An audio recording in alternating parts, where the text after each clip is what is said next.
Okay, one thing about me is that I love Darren Sproles. As everyone knows, he's the password on my phone. My 6-year-old niece knows that, and she took 19 million selfies of herself over the weekend in Chicago. But I digress. We also have Patrick Chung, Super Bowl champion, on the program. He'll talk about the Patriots, the AFC East. He'll go deep on Carlos Gonzalez, all of that. And Predictathon continues. Did y'all like my choice of Justin Herbert as MVP? Wait till you see what I tell you about the Bears.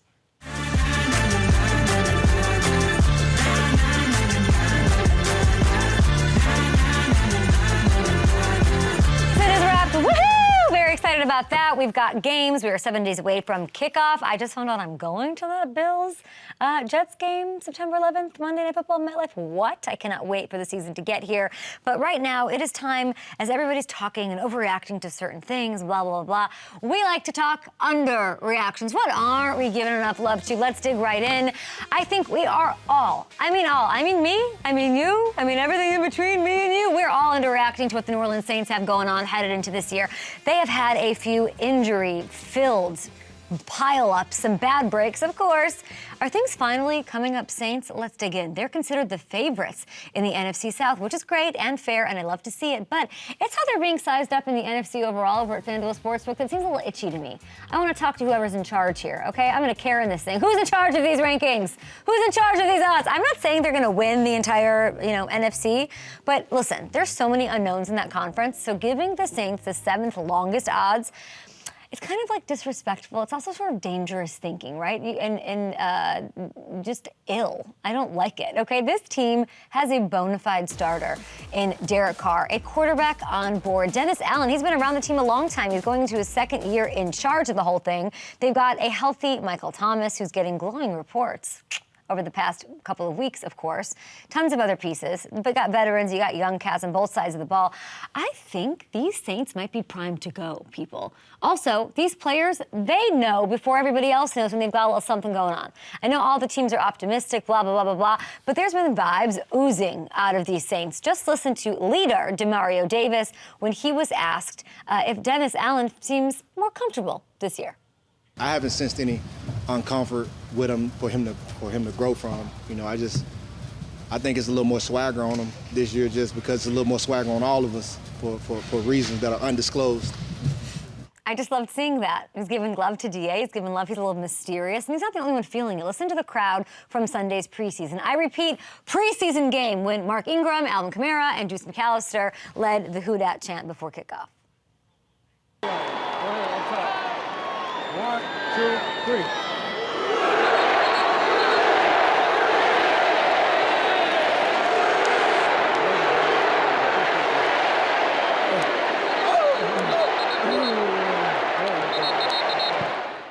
I'm sorry. Is that a preseason game? Let's go, Nola. This is why I fell in love with you. This is how you reeled me, and this is how you got me. Side note, Juice wearing the 28 Ingram jersey that Mark wore as a rookie, and Alvin Kamara wearing the 14 that Ingram rocked in 2021. Such a cool tribute to him. So, Saints, it hurts. That's the confidence that made me just love everything about this squad almost 10 years ago. And Demario there, Mr. Undisclosed Reasons, he's referencing, I think, and I'm interpreting this, I don't know this, I didn't ask him, health. That's it.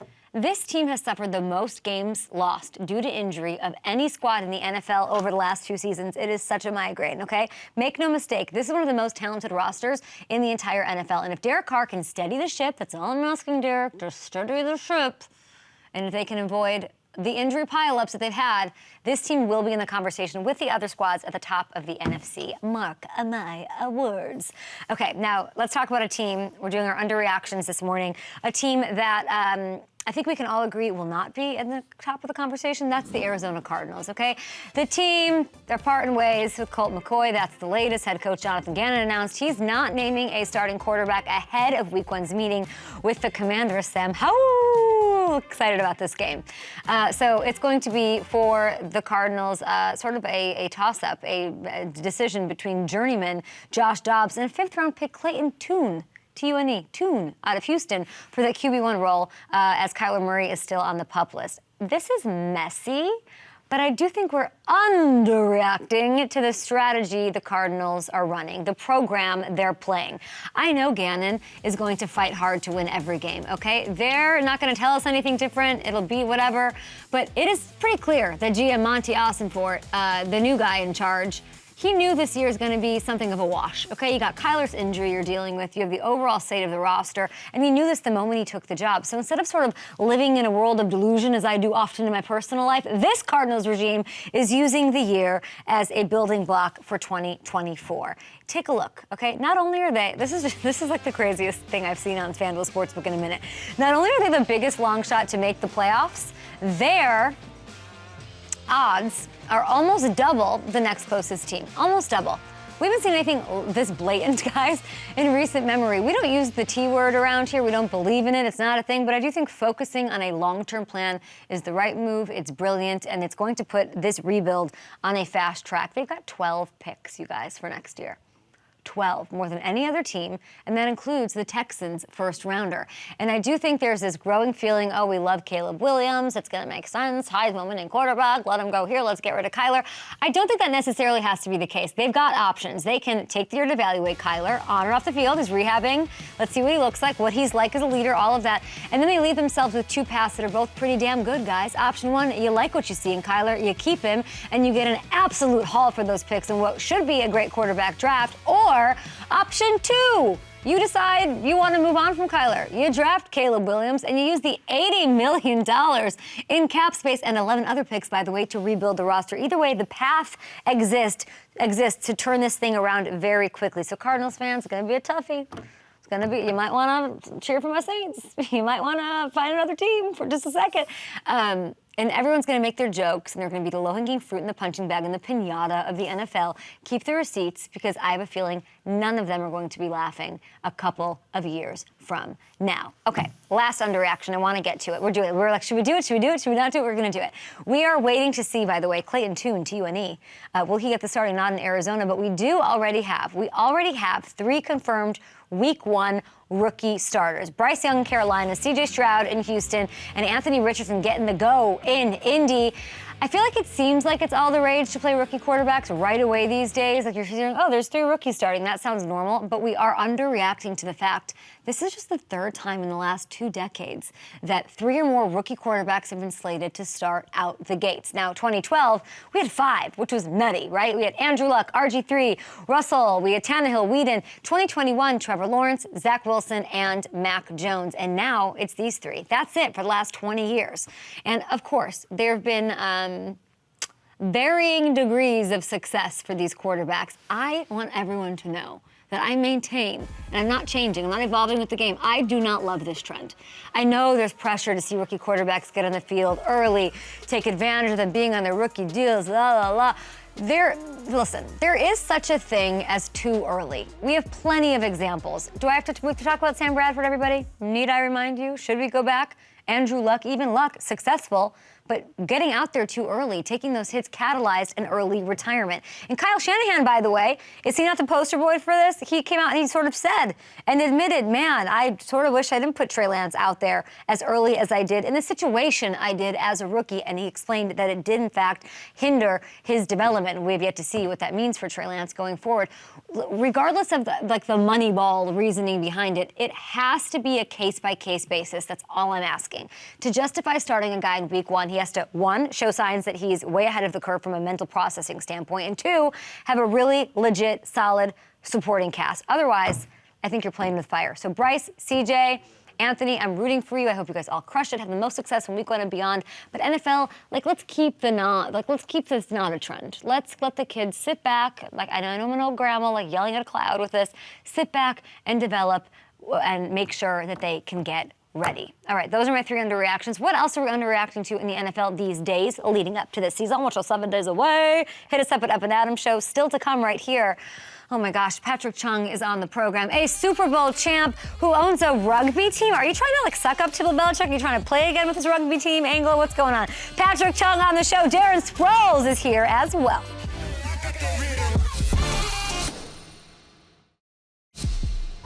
You Guys, we've been doing these weird fake YouTube things this past week, trying to get ready for this. It's all happening on September 5th. Subscribe to Up and Adams on YouTube. We are live every Monday through Friday, starting a week from Tuesday. Yes, we're on TV. Yes, we're in the app. Get the FanDuel app, all of that. You can watch it kind of everywhere, and more places coming up, which is very exciting. But September 5th, 11 a.m. Eastern, 8 a.m. Pacific. Darren Sproles is on the show. Our first guest right now, one of the best safeties in the NFL for 12 seasons. I got to watch him up close and personal many a game when I was covering these Patriots in New England, where I believe he has not one, not two, but 3 Super Bowl rings. He is the co-owner of the 2023 Major League Rugby champion New England Free Jacks. Please welcome Patrick Chung. How did I not know this about you? I don't know. How you doing? I'm so good. Congratulations on another championship. Like, you need to grow more fingers. Yeah, I know, right? I should. I mean, you know how New England does. We bring championships home. You know how we do. No, I mean, I don't know how you do in 2023, but we're going to get to it, my friend. You were recently honored in Foxborough. It's a special place. It's a magical place before a preseason game. What sort of inspired you to get involved in being part of this rugby team? And are you the kind of guy who, like, stands on the sideline like Tom Brady's looking these days, just like shaking hands and kissing babies? Or are you giving these guys some, like, advice on how to be the best? Yeah, I talked to him a couple of times, just about being a good man, accountable man. But I got into it with Nate Ebner. Yeah. So he's my locker mate for years. So he's always watching on his phone, watching the Sevens and the All Blacks and New Zealand. I'm always asking him, like, what are you watching, man? He's like, rugby. So he started teaching me all the game and the rules and all that. And one day he called me. He goes, hey, you want to be part owner in the team? I'm like, all right. Like, that's my boy. I talk to him all the time. So I'm like, yeah, let's do it. So it was, thank you to him for getting me involved with that, because people don't realize how much rugby players train and the brotherhood and the family they have there, because these guys are trying to rip each other's heads off. And then after the game, they have beers, they hug it out, they talk, so I like the respect of that aspect of the game. So that was good. That was good to see. And it's kind of weird to win a championship when you can't really make an impact in the game. So you're just watching there, just biting your nails, right? So, I'm very proud of those guys, man. And they're all over the world, South Africa, New Zealand, just everywhere. So I'm very happy to say they get to go back home and say they're champions. So it's good to be a part of that. It's amazing. Now, you're saying they want to rip each other's heads off. Is that what you miss about the NFL the most? Yeah, sometimes. What do you miss the most? What do you miss the most? I miss the locker room, man. I miss the locker room. I miss the cafeteria ladies. Those are my favorite. The equipment managers, trainers, like, we're like a family. I always say, give the cafeteria ladies hugs. They're like our second mom. They take care of us. People that take care of the locker room. So that was my favorite part. Playing football is fun and all. It's exhilarating. It's competitive. You're playing with your brothers and your family. But I mean, the people that help us, give us everything we need for us to perform. I mean, I miss that the most. Patrick, I work with Gronk every week. He's on my show every Wednesday. Give me some advice. Like, help me out with Gronk. Hey, good luck, man. Good luck, man. Gronk's the man, though, man. I mean, I think we're the both same, just two goofy people, just love to smile and just enjoy life, So he's not a bad guy, though. I love Gronk. No, he's the best. Of course, he's the best. Yeah, he's awesome, bro. He's hilarious. Yeah. Let me ask you this. Patrick, do you miss Bill? I do miss Bill. I still talk to Bill. What do you talk about? What you got? Let's see. I can't tell you all that now, but what you guys see on TV and the media and all that, that's partly Bill now. I'm not going to take that away, but yeah, he's a down to earth. He's a smart. Can't say that word. He's a smart butt. He's funny and a smart ass. You can say it. He's a smart ass. I can say sure. He's a total smart ass now. He knows it too. Oh yeah. So, I mean, I've talked to Bill. He's helped me grow, like, as a man. We talk about things on the field, off the field. I go talk to him about life, So I'm forever indebted to him. He's helped me a lot, off the field also. So Bill's a man. I mean, he's Bill now. Just so you know, what you see on TV, he's Bill, but he's actually a very cool man. He's cool. Well, Bill can't be happy about this. I'm looking at even just the FanDuel Sportsbook odds, or everybody, with this AFC East and Rodgers and all of this. The Pats are coming in dead last, according to everyone. Is this going to be true? Why or why not? We'll take it. I mean, it's a tough division now. I mean, it hasn't been this tough in a while, but we have the people to do it. It's all about if we can bring it together and play as a team, play as a family, do our job. We have it all on paper. And everyone's talking about it now. We haven't even played a real game yet. We're playing preseason. People are playing 10 snaps, 20 snaps. So ask me this question again after week 4, and then we can have a conversation. Well, I feel like nobody's talking about the Patriots. What's the one thing that you think should be talked about? No, we like to keep things on the wraps. Well, you're not even on a team anymore. What are you like? Stacey James isn't like muzzling you. What are you talking? Give me the goods. I'm forever. I keep it in the building. All I know is we're working, and we like to be the underdog. Patrick, like that mentality, man. Man, I don't even know what to. It's you have a. When I just love it. What shirt are you wearing? I hate being what? I hate being sexy, but I'm Jamaican. I don't know why I just got. Somebody just told me. Why would my producer in my ear just now tell me to point out the shirt? We're talking about the Patriots and Bill Belichick. Like, 0 sense. Anyway, I want to talk to you about a couple other things. Now, Bill Belichick went to your coach, who you love, who's a smartass, but he's also Bill. He was at the Taylor Swift concert. He had this great quote about, like, man, she's tough. She was performing through a rainstorm. So I made this list of the toughest Patriots in the Belichick era. Patrick, I left you off of it. That was my first mistake, okay? So you can give me all the shit for that. But take a look at my list, and you tell me what you think of it and who needs to be on it from the entire Bill Belichick Patriots era. I mean, all those are good ones. My top. I mean, who needs to be on the list?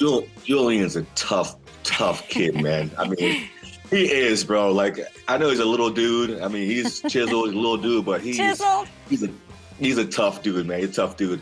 But all of them, really. Logan's a silent assassin almost. Like, he's the nicest person in the locker room, outside of the building. He's nice, but he's a mean person on the field. And I love that about him. He was always cool. I mean, Gronk is Gronk. You know Gronk. Gronk, everyone's scared to hit him. He's taking hits, but he's a man. And Vince is a savage. Vince is a savage. And Ty Law, you know how he is, bro. He goes out, he plays ball, and he's tough too. So, I mean, it's a good list you got here. Wow. I mean, you did leave one off. You did leave. You. The sexy Jamaican, yes. The sexy Jamaican. Yes, you left me off, man. So there's nobody that I left off. That's exciting. People were really giving me Rodney Harrison grief. People were giving me Teddy Bruschi grief. True. Willie McGinnis. Willie's tough. Tough. Yeah, tough dude.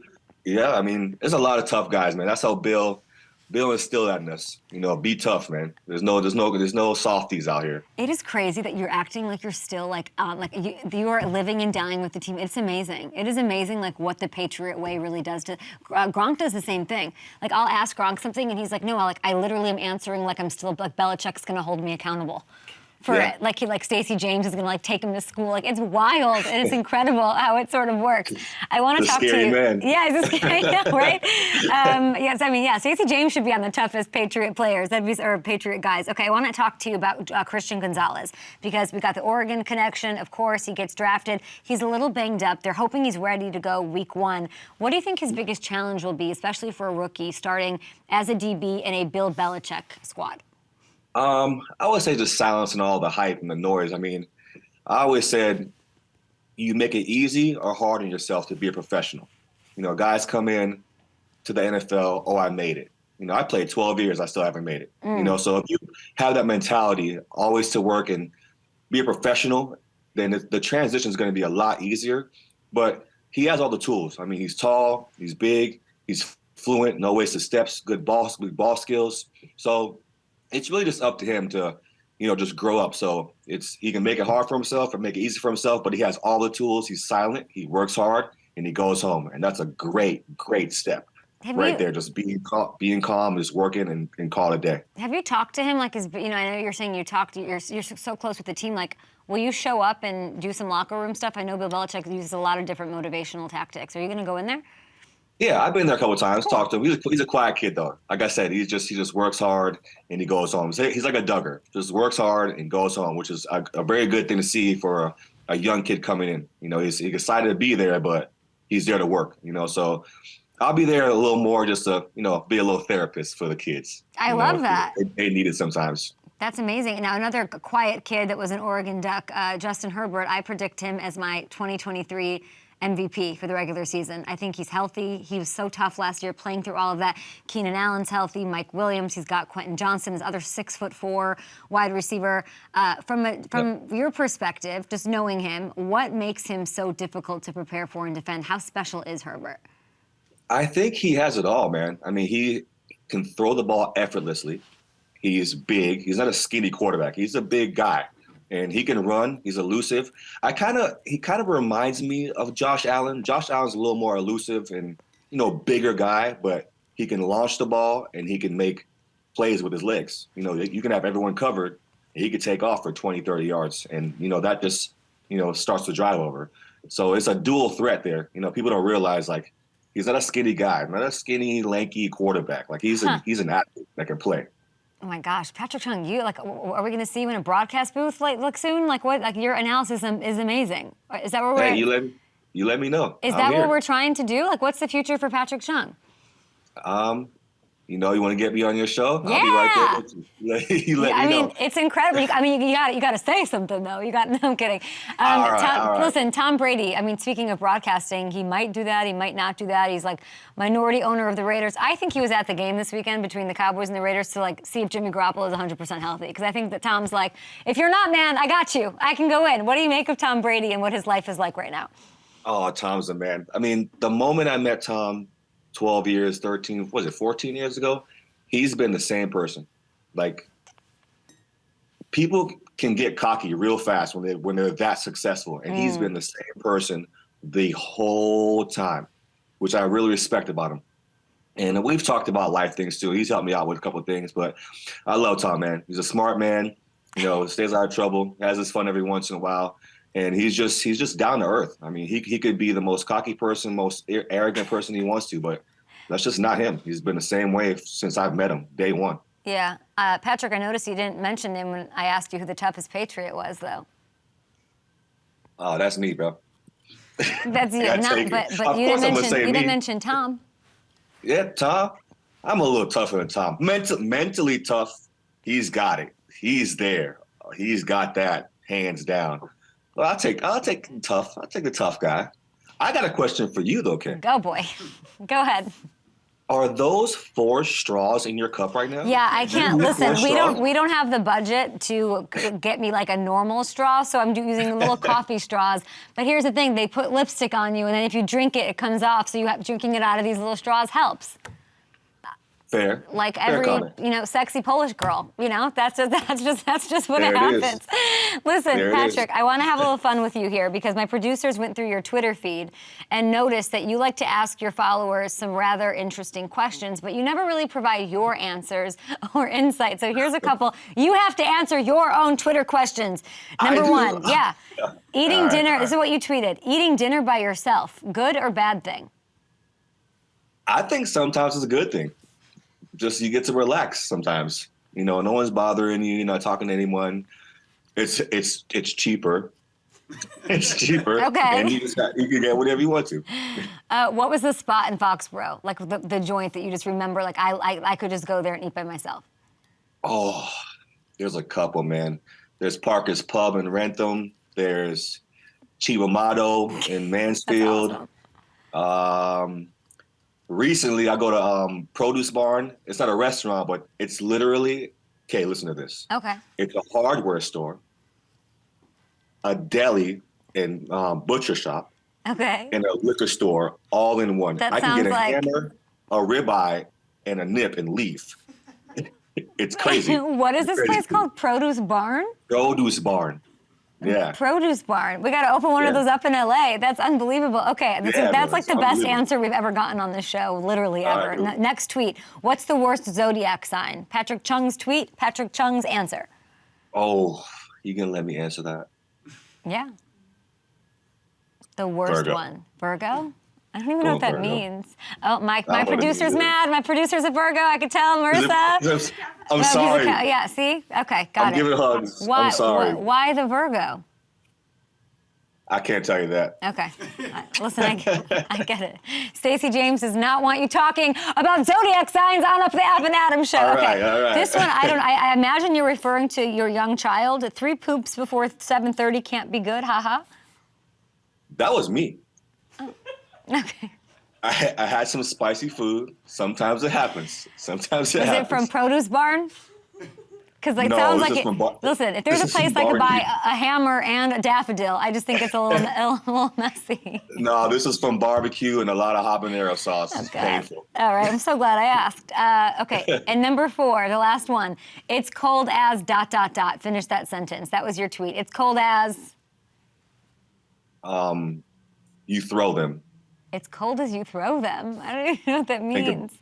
I think they know what I mean. I don't even know. I don't need to know. Well, it's cold as balls, man. Oh, it's cold as balls. Got it. That's fine. You can say that. All right. Patrick, we appreciate you. 3-time Super Bowl champion. You got the championship from the rugby. And I know you're coming to a TV near you, so we're going to have to talk. We're going to have to talk before anybody else sees you. And we'll talk. I hope so. Reach out to me. All right, you're the best. Patrick, we appreciate you so much, all the insights. It's so Patriots to be like, okay, don't talk about us. We love that. We love that about you. Jets, we love, you won the offseason, love that for you. Let's see what happens come November when the Patriots usually turn it around. All right, right next, right here on Up and Adams, I'm still like reeling from that habanero answer. Darren Sproles is on the show. Darren Sproles, of course, personnel consultant for the Eagles. Did you bring Howie Roseman some donuts this morning? Did he bring you donuts? How's it going over there, Darren?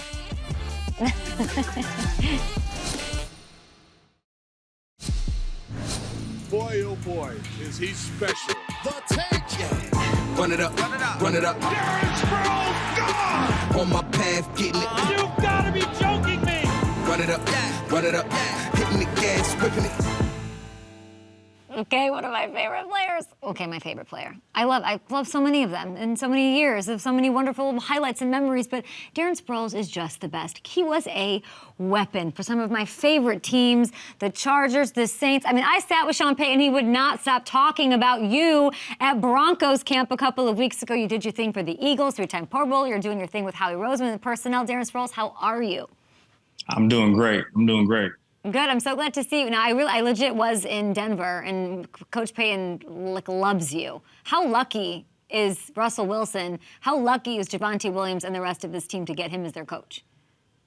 Man, let me tell you something. Like with Sean, the way he draws up plays for your strengths, he's probably like the best coach ever. Like for that, especially like in the red zone. In the red zone with him. His script is crazy to me. Was there something that he taught you that you sort of sticks with you even off the field, on the fields to this day? Or did he change anything about your game? Because there's not much you can teach Darren Sproles. Well, with Sean, he knew how to use me. He knew how to put me in space. He used me to my strengths, like always. But like for him, he always used to tell me, the whole world know what we about to call right here. I just want them to stop it. And they can't stop it. He just had that confidence behind him. You know what I'm saying? So.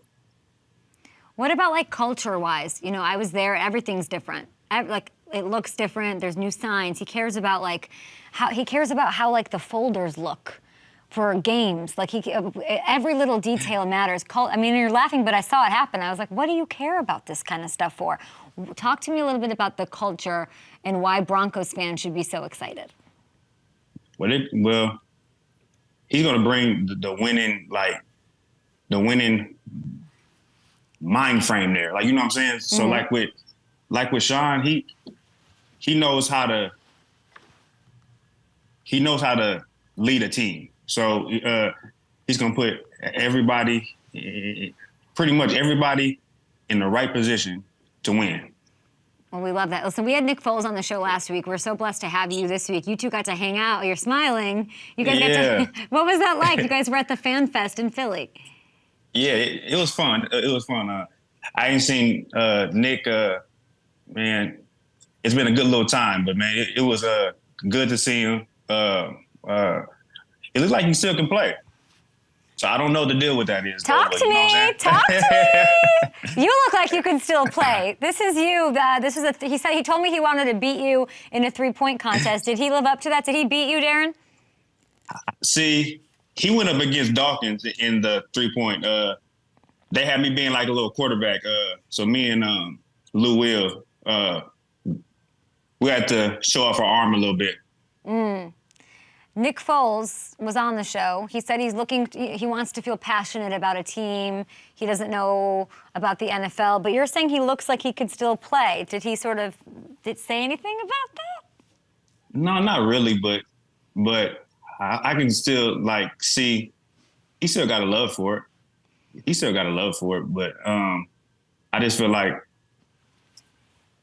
maybe with the right team and the right situation, we might see something. I don't know. Okay, well, we'd love to see. We know the magic he can bring, and he's a great. I just like that you smile. Like, what made you smile when I mentioned Nick Foles? He's just one of them guys. As a teammate, he was a great teammate, just a great person. Well, we'd love to hear that. I want to ask you a little bit about the Eagles. I know you're involved with personnel decisions there. They obviously brought in a guy that has some similarities to you, of course, in DeAndre Swift. What will he bring to that offense? I need the full Darren Sproles breakdown. With Swift, he's going to bring excitement, for one. But I feel like with Swift, he's like the best route runner, pass catcher I have seen in a long time. His ability to create the mismatch, what you need in the NFL. I just feel like what he's going to bring to the team is going to be something special. What have you taught him? Have you had any time with him? Well, not really. No real time yet, but probably during the season, we're gonna get together and I'm kind of gonna pick his brain a little bit. I think it's Darren. I think it's gonna go the other way around. I think he's gonna be. He would probably freak out. Has he met you? Yeah, he has. Yeah. Yeah. I know I'm not the only one that would freak out meeting you, so I'm sure DeAndre Swift would lose his mind. And there's also Rashad Penny and Kenneth Gainwell, Boston Scott, of course, in that running back room too to look forward to. But a guy that you were on the show last time and you were so excited about, Deuce Vaughn. Okay, so that was before the draft even. So then he gets drafted by Dallas. How does he fit in that offense? Tell you the truth, I don't know, but I really wanted to see him in a Sean Payton offense. If he was in a Sean Payton offense, get your popcorn ready because it was going to be crazy. But I really want to see how Dallas is going to use him. I hope they use him right. Are you worried they won't? What are we saying about Coach McCarthy here? I'm not saying nothing about him, but I just don't know if he knows how to use a special back like that. They're so used to pounding it. So I don't know if he knows how to use a space player. I mean, I look at where he's sitting even on the depth chart. Like, you were always part of a bit of a split backfield throughout your career. Sean Payton loves that. He's still going to use that this year, even though he's got Javonte Williams coming off an injury, but he's going to mix it up as he always did. I think, there's this feeling out there, I think, that smaller running backs can't carry the entire workload. Do you ever wish that you got a shot to be a lead back?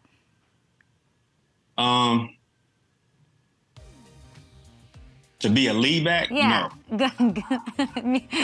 I love that. I loved my role. I loved my role. So no. They use me right. And I'm done playing. I'm still able to walk, run. You know what I'm saying? I wasn't mad at all. Yeah, I was like, you had just about 100 carries a season. I think that was the high, and it was perfect the way they used you. So I should be hoping that they use Deuce the same way, right? Deuce probably doesn't want to handle a full workload, nor should he. Well, he might want to. I don't know. But for me, I love my role. I love my punt return. I love my kick returns. And then I love my scat back role. So I don't know. Darren, what if you went back and were in the Sean Payton offense? What would that look like? If I went back in the Sean Payton offense, right now? Yeah. I can give you a little something. I just don't know how long. But like, what if it's like in December? Could you then, like if they end up doing a lot better than people think? And he needs me? And he needs me you. to come? Yeah. He just got to give me a month. Just give me a month to train and get ready. I can do that role. I can do that role well. Is Sean Payton, like if is he the coach, if he called you and said, I need you, you're telling me you're like, yes? Yes, I would. Why? Yes. Because I love Sean Payton. You know what I'm saying? That's my guy. That's my guy.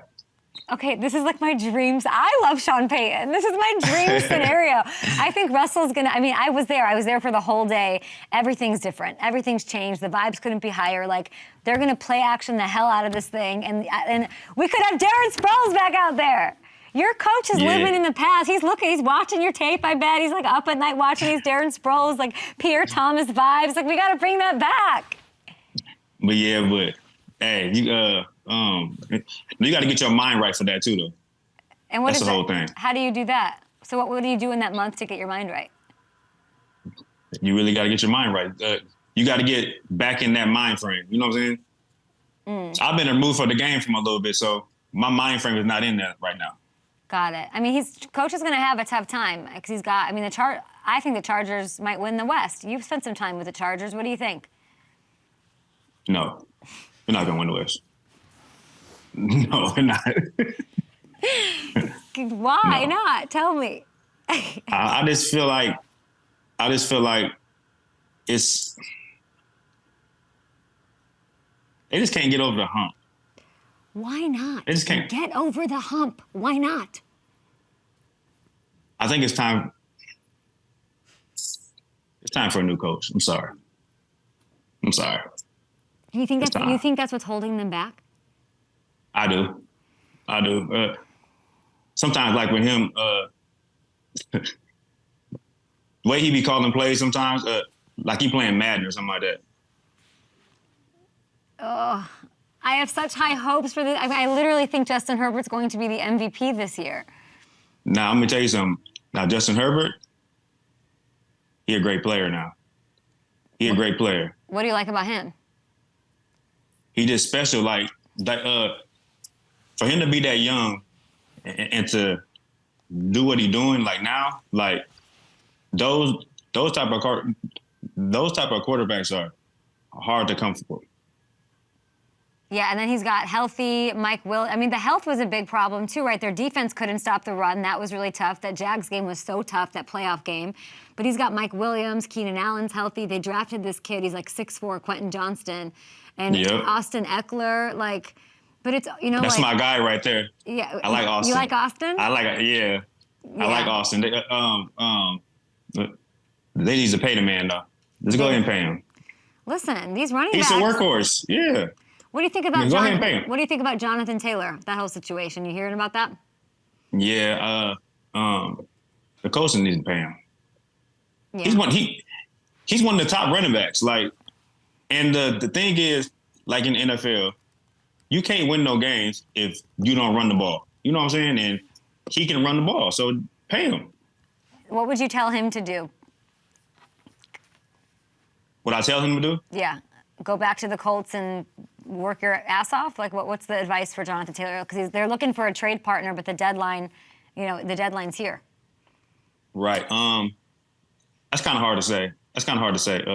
Like with me, I was always the one to put my head down and just grind it out. Like, you know what I'm saying? But I don't know, like, the whole situation, like, behind it. So I really can't tell him what he should do. You know what I'm saying? And like, what he shouldn't do. Yeah. And it's almost bigger than him, right? Like, if it's just like a crazy thing where he is one of the best backs. You want him to get paid. A lot of people are thinking he's going to end up with the Colts. And at that point, like, the advice I would give, just human to human, is like, you got to just put your head down and just make it work. Like, it sucks, but it's work, right?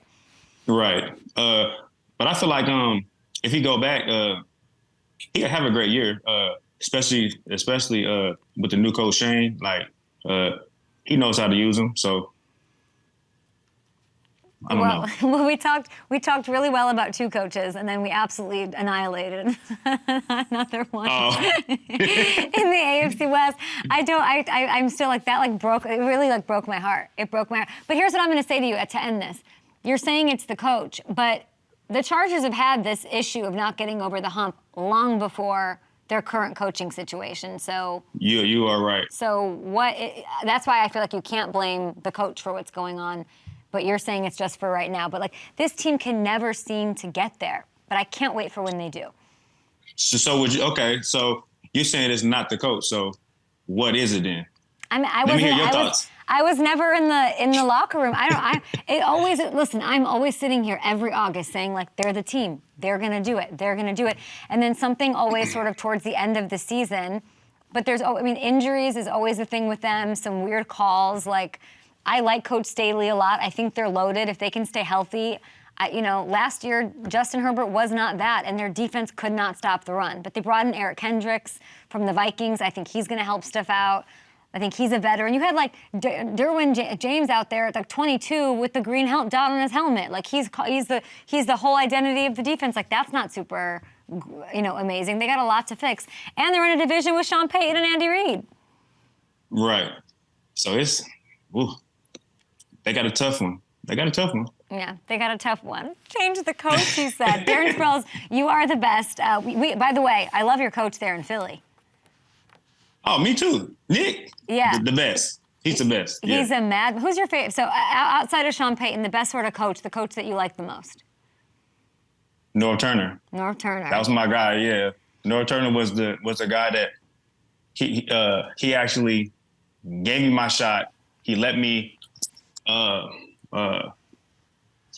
prove to everybody that I can actually play in the football league. Yeah. I think you and I both need to text Sean Payton or call Sean Payton and tell him you could have had Deuce Vaughn. Deuce Vaughn went in the 6th round, Darren. He had his chances and didn't grab him. What's wrong? Come on, coach. I know. I don't know if they were nervous or about his size or what, but with Sean Payton, he shouldn't be nervous about no size. So not when he has you in January. I don't know. Okay, Darren Sproles to the Broncos, a trade with the Cowboys for Deuce Vaughn, and the most electric offense the NFL has ever seen. We appreciate you. You will always be the passcode to my phone, my absolute favorite player. Do not forget about us, and hopefully we talk to you soon. And good luck, Eagles. Well, thank you. I appreciate you. We appreciate you. Just drop. He has no F's to give. Darren Sproles is the absolute best. Up next, we've got day 2 of Predictathon. Well, Darren blew my first prediction to hell. So here we go, trying it again on day 2. We'll see. We'll see who pulls the Giants in 2023 next.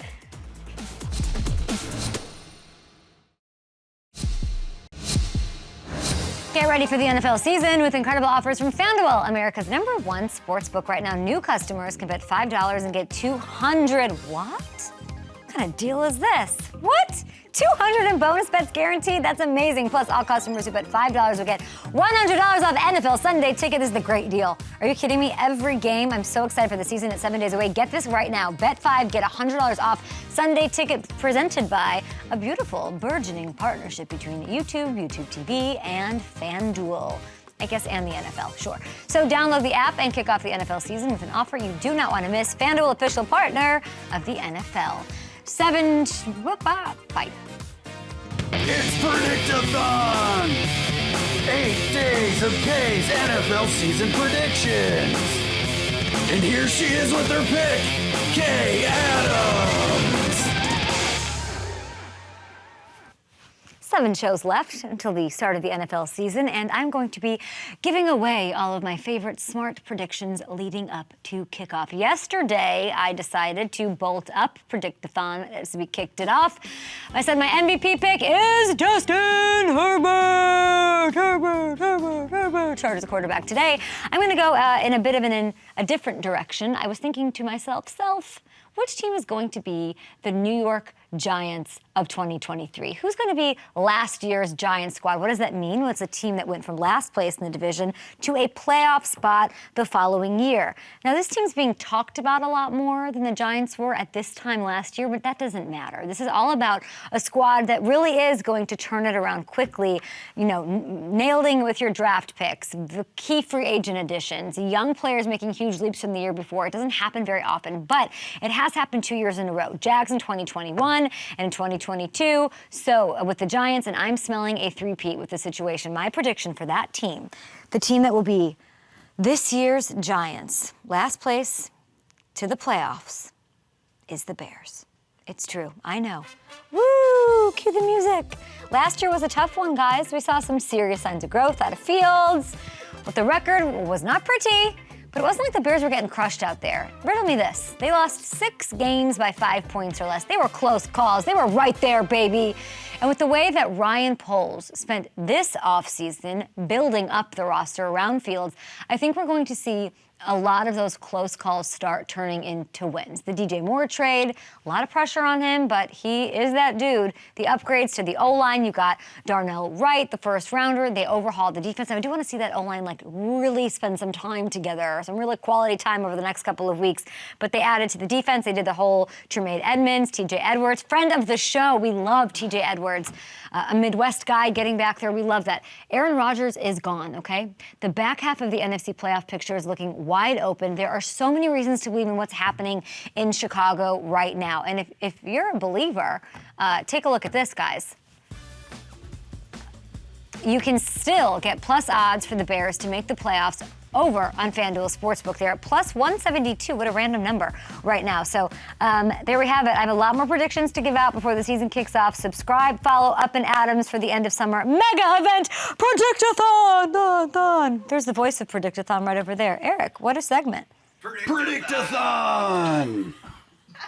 Can we hear a live one? Predictathon! That's pretty. You've got a future.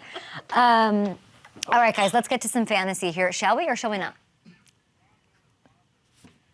I don't know what we're doing with Von Miller. Are we bringing in Hamilton? Let's do it. Let's roll it in here. At Up and Adam Show, keep your tweets coming. But here's Ian saying the Bills are planning to have star pass rusher Von Miller begin the season on reserve PUP as he recovers from a torn ACL. He's out the first 4 games. Now, just a couple weeks ago, Marissa and Hamilton and I were up visiting this Bills team. He was our first guest. We asked him about, listen, they were given I think it was Bean. Was it Bean giving really positive reports about Von Miller and how he should be available and he should be out there? And I was like, Larry putting that out there, even if it's true, I don't know if I love that. But they've got obviously a huge game against the Jets to kick it off on Monday night, September 11th, MetLife. It'll be really dramatic between Rodgers and Allen, of course. Having Von Miller not out there is a pretty big bummer. Yeah, it really is, especially when it's already the first 4 games. So it's that Jets game you mentioned, the Raiders, at Commanders, and Dolphins. Those are the 4 games that he's going to miss. So 2 division games in that mix. You hate to see it. Now, hopefully, guys like Tre'Davious White, some of the other additions, they can keep it going and make it happen. But it is a tough sled for a team that really is in a Super Bowl window wanting to get things done, and a FanDuel partner. Bills, we love you. Von, we love you a lot, and we'll see you guys tomorrow from New York City.